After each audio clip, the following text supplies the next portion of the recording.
কালকে রাত্রির 12টায় শুয়েও আজকে ভোর 3:30টায় ঘুম থেকে উঠে গেছি। কেন জানি না, কোথাও যদি যাওয়ার থাকে না, আমার না রাতের বেলা ঘুমই আসে না।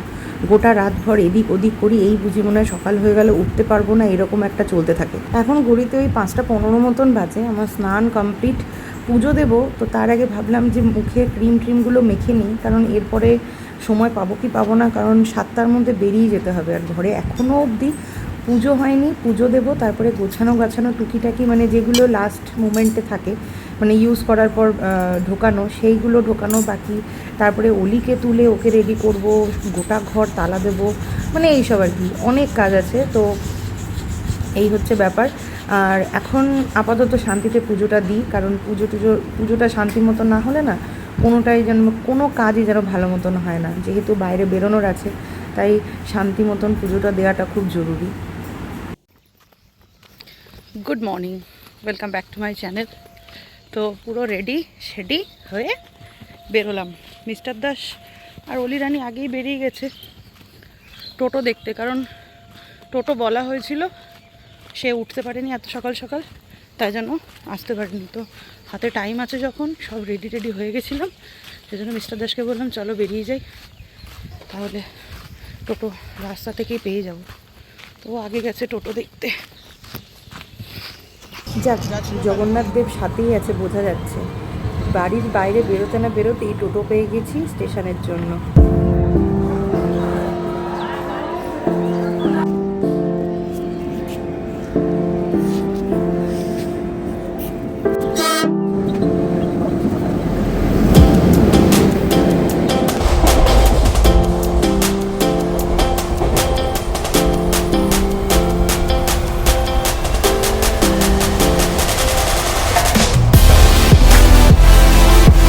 আজকে যেন জগন্নাথ দেব সত্যি আমাদের সাথে ছিল।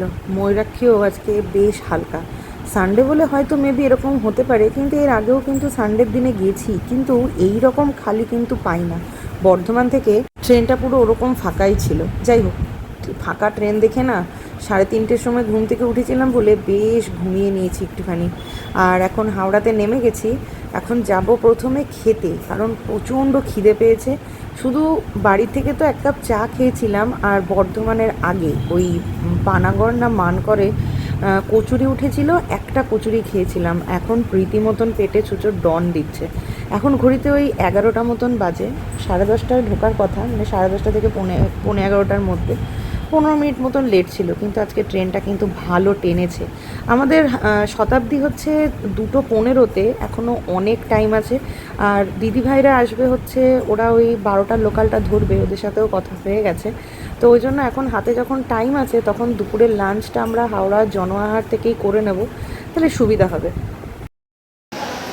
ট্রেন থেকে নেমে এখন জনহারে এসেছি, লাঞ্চ করে তারপরে 22 নম্বর প্ল্যাটফর্মে আমাদের ট্রেন দেবে। আর সমীর, দিদিভাই, মা ওরা বেরিয়ে গেছে, ওরা ট্রেনে আছে। এই হচ্ছে ব্যাপার, এখনও অবধি এইটুকুই আপডেট। সঙ্গে দেখা হবে, ওর তো একটাই ধান্দা। যাই হোক, ডিম ভাত অর্ডার করেছি, মিস্টার দাস গেছে ওখানে ডিম ভাত আনতে।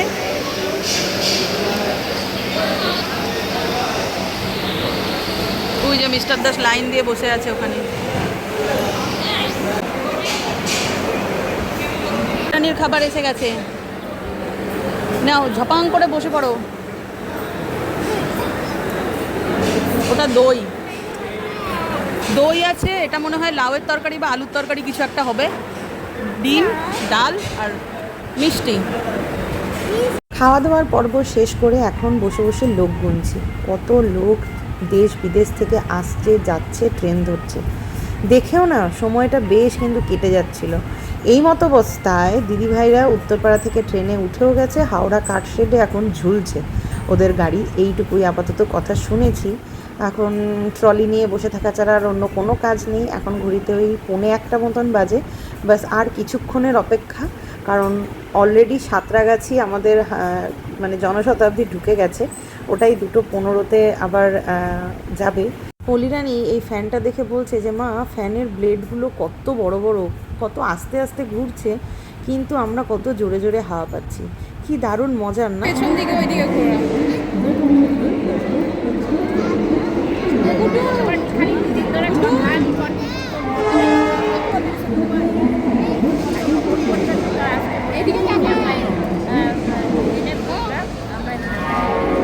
বাবা, তো এটা লোকানোর জিনিস নাকি? এটা কি লোকানোর জিনিস?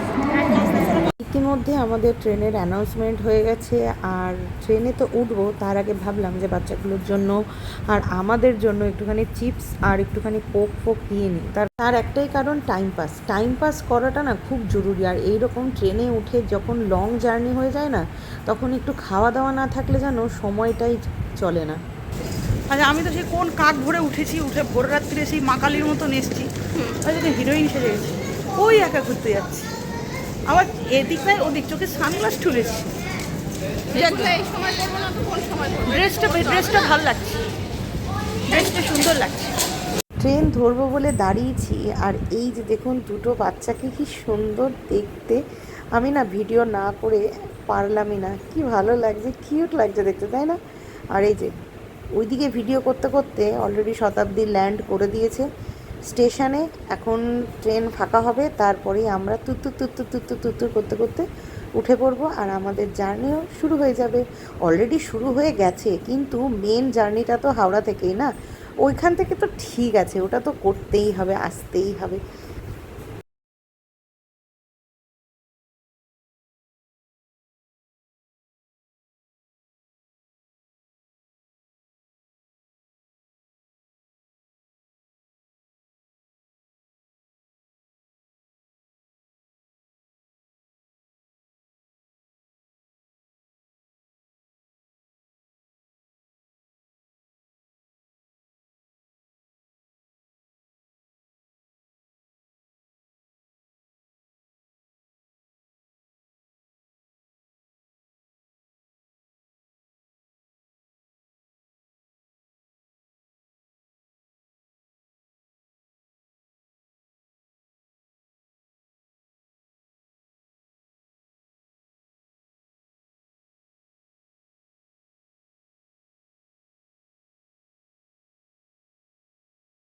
সকালবেলাতে এত তাড়াহুড়োর মধ্যে আজকে বেরিয়েছি, আজকে গোপুবাবুকে কীভাবে সাজুগুজু করিয়ে রেডি করিয়ে ফিরছি সেই ফটোটাই তোলা হয়নি, তাই জন্য ঝুড়ির থেকেই দেখালাম।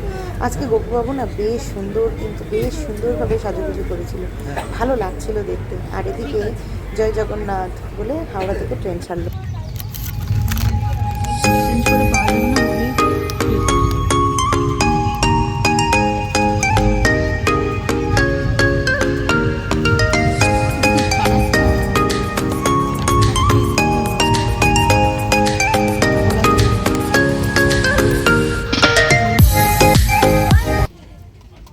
ট্রেনটা চলা শুরু করেছে, 15 মিনিট হয়তো জোর হয়েছে। কোলাঘাট ক্রস করলো, আর এই সময়ে কফি করতে করতে চলে এসছে।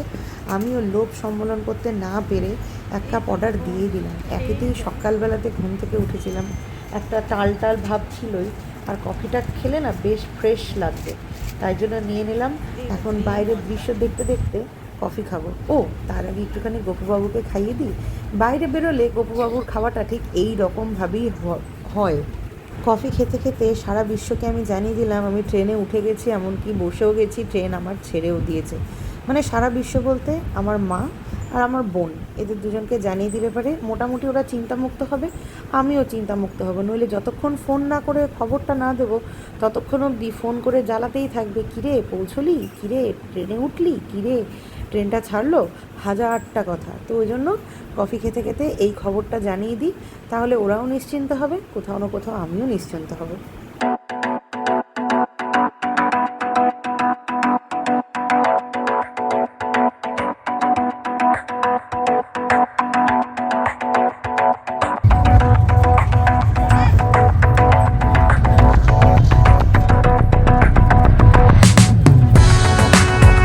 ঘড়ির কাঁটায় 4:15 হয়ে গেছে, আর আমাদের সন্ধ্যের স্ন্যাক্স, সন্ধে বলা ঠিক ভুলই হবে, যারা বিকেল 3টে খায় তাদেরকে 4টের সময় আজকে দিয়েছে স্ন্যাক্স।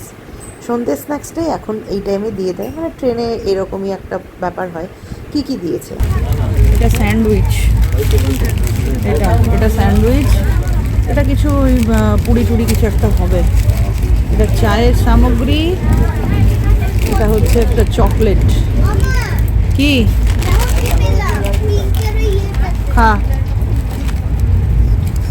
এই হচ্ছে স্ন্যাক্স। বলো কি বলবো, তুমি অন ডায়েটে আছো, ওই যে আমার জন্য স্পেশাল করে এটা দিচ্ছে, ডায়েট নিচ্ছি। আমি ডায়েট করি তো, ডায়েট করতে বেশ ভালোবাসি। আর কাউকে পড়েনি তো। Good afternoon. বিকেল 5টার মধ্যে সমস্ত কিছু কমপ্লিট, মানে স্ন্যাক্স খাওয়া আর কি। বাচ্চাগুলো এদিকে পুরো মানে ল্যাথখোরগুলোর মতন পড়ে আছে, দুজনেই ঘুমোচ্ছে। আর আমি এইদিকে বসে বসে নিজের কথা ভাবছি, আর এই যে ট্রেনে করে যাচ্ছি, বাইরের সৌন্দর্য দেখতে দেখতে যাচ্ছি, বেশ কিন্তু একটা আলাদা অনুভূতি লাগছে। আর এখন বালেশ্বর ঢুকলাম, এই জাস্ট। বালেশ্বর তো মোটামুটি সবাই জানেন, আমিও জানি।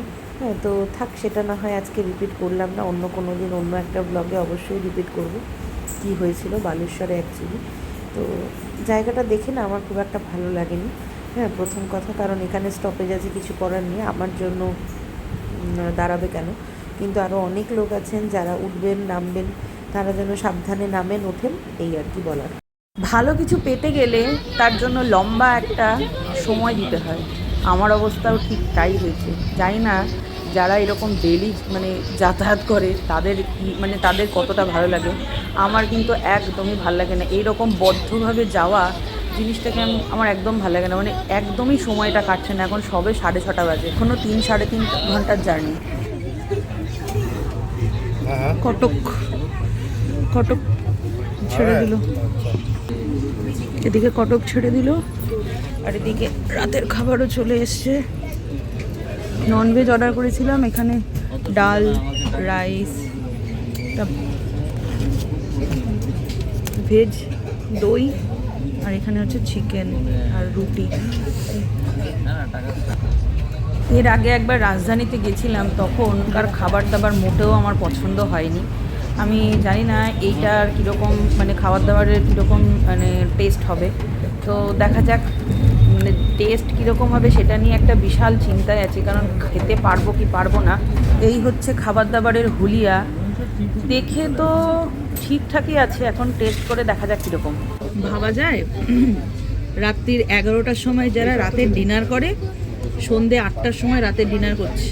ভাবা যায়, ডিনার কমপ্লিট করে আবার ডেজার্টও চলে এসছে, আইসক্রিম। বিশাল ব্যাপার।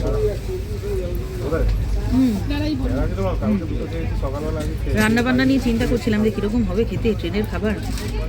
ঠিক আছে, নো ডাউট, কিন্তু ভালো।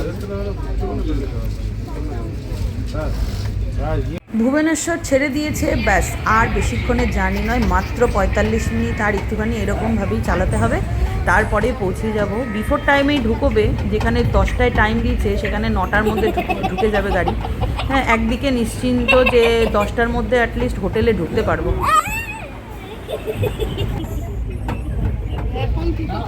পুরী স্টেশনটা যে এতটা নিচে, সত্যি কথা, মানে নামতে গিয়ে না হালুয়া টাইট হয়ে গেছে। এদিকে তো কত নিচে দেখুন ট্রেনের থেকে, রীতিমতন অনেকটা রিস্কেই নেমেছি।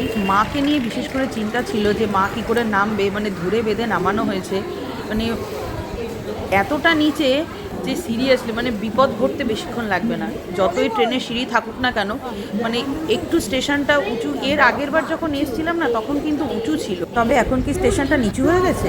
অবশেষে আমরা পুরীতে পৌঁছে গেছি, নেমেও গেছি। ভিড় ধাক্কিয়ে ধাক্কিয়ে অলরেডি মেন গেটের বাইরেই যাব। অবস্থা খুব শোচনীয়, নামতে গিয়ে যে এইরকম অবস্থা আমি সিরিয়াস ভাবিনি। অনেক বছর পরে এলাম তো, ওই জন্য হয়তো এরকম অবস্থা। জয় জগন্নাথ। এই যে বিধ্বংস, হিরোইনের অবস্থা বিধ্বংস হয়ে গেছে। হিরোইনের এখন বাঁচা খোঁচা কিচ্ছু নেই।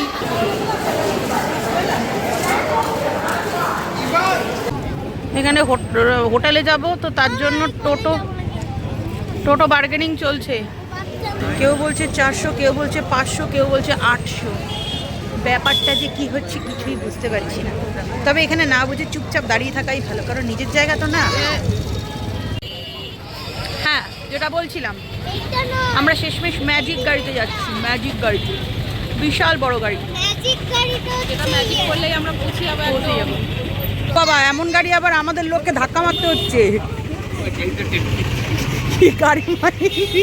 ম্যাজিক গাড়ি তো আমাদের এই গোড়া আঙ্কেল। এই ম্যাজিক গাড়ি ছিড়ি তো এগুলোকেই তো ম্যাজিক গাড়ি বলে। ও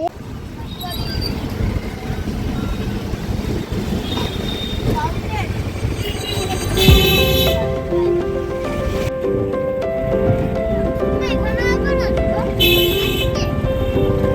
এনার্জি আছে। শিশার উপরে যে হোটেলটা ছিল আমাদের পাশে ছিলাম। আমাদের সাথে ইনসিডেন্ট ঘটবে না এটা তো কখনো হতেই পারে না, ঠিক আছে? ঘর বুক করে আসার পরে আমাদের ঘর ক্যান্সেল হয়ে গেছে, এরকম কখনো শুনেছেন? মানে টাকা আমাদেরকে টাকা দিয়ে দিয়েছে ওরা, জানি না, মানে ঘর বুকের ডিপার্টমেন্টে ছিল হচ্ছে সমিত দাস। হোটেলওয়ালাগুলোর কী হয়েছে না হয়েছে কিছুই জানি না। তো ট্রেন থেকে নেমে গাড়ি নিয়ে সোজা চলে গেছিলাম হোটেলে। তো সেখানে বলছে যে আপনাদের ঘরটা অন্য একজনকে দিয়ে দেওয়া হয়েছে, তো এখন এই মুহূর্তে কোনো ঘর নেই। ওদিকে আমরা কিন্তু অ্যাডভান্স করেছিলাম, একটা ঘরের অ্যাডভান্স করেছিলাম। ওদের সাথে সেরমভাবেই কথা টথা হয়েছিল, কিন্তু মানে কি হয়েছে মানে সিরিয়াসলি পুরো চটকিয়ে গেছে জিনিসটা। এখন রাত্রিটুকু এই ঘরে মানে এই হোটেলটার পাশের হোটেলেই ঘটনাটা হয়েছে। তো এই হোটেলটাতে নেহাত দুটো রুম ছিল, কপাল ভালো, তাই এই রুমে আপাতত রাত্রিটুকু থাকা হোক, তারপরে কালকে সকালবেলায় দেখবো। কারণ এই রুমটা মোটেও আমাদের নিজেদেরই ভালো লাগছে না। হ্যাঁ, কারণ এরকম হোটেলে থাকা যায় না। এখন দেখা যাক, কারণ পুরীতে যা শুনছি। তো কালকে সকালবেলাতে বেরোনো হবে, বেরিয়ে ঘরফর দেখা হবে, এই হচ্ছে ব্যাপার। যদি পাওয়া যায় তো ভালো, আর না পাওয়া গেলে এইটাই, কিছু করার নেই। মানে এইরকমভাবে আমাদের এরকম হয় না জেনারেলি, কিন্তু হঠাৎ করে এরকম হয়ে গেল সিরিয়াসলি। যাই হোক, তো চলুন আজকের জন্য ব্লগটা এই অবধি রাখছি, কারণ শুয়ে পড়তে হবে। কালকে অনেক ভোর ভোর উঠতে হবে, কারণ ঘর খুঁজতে হবে, প্লাস কালকে জগন্নাথ দেবের পুজো দিতে যাওয়ারও প্ল্যান আছে আমাদের।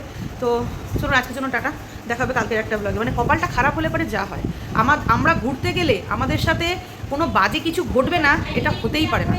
সিরিয়াস, এটা হতেই পারে না, খুব বাজে কন্ডিশন।